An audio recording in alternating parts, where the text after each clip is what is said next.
Welcome to the slop farm. Enjoy the video. You start by preparing the Attack Shark X6 for active use. Do this now. Begin with a charged battery at 80 to 100% and snap it into the bay so connectors align. This ensures stable voltage under load. Next, attach prop guards and the forward sensor module because collisions are the main failure mode.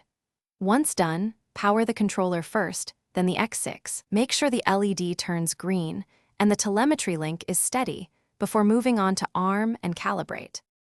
You now calibrate and prepare for initial maneuvers, and here's why each step matters. Start with IMU and compass calibration on perfectly level ground so orientation data is accurate in flight.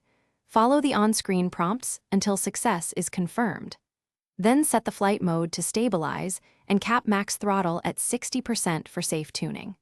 Once you have a GPS lock with at least 8 satellites, perform brief bowtie throttle checks to confirm motor response, so control inputs match vehicle reaction. You execute the mission by running a short segmented flight. Take off, hover for 10 seconds, fly the waypoint leg, then return to launch. This sequence isolates problems. During the run, watch telemetry for drift or unusual vibration. If present, reduce PIDP gains by about 10% and rebalance or replace props because mechanical imbalance is a common cause.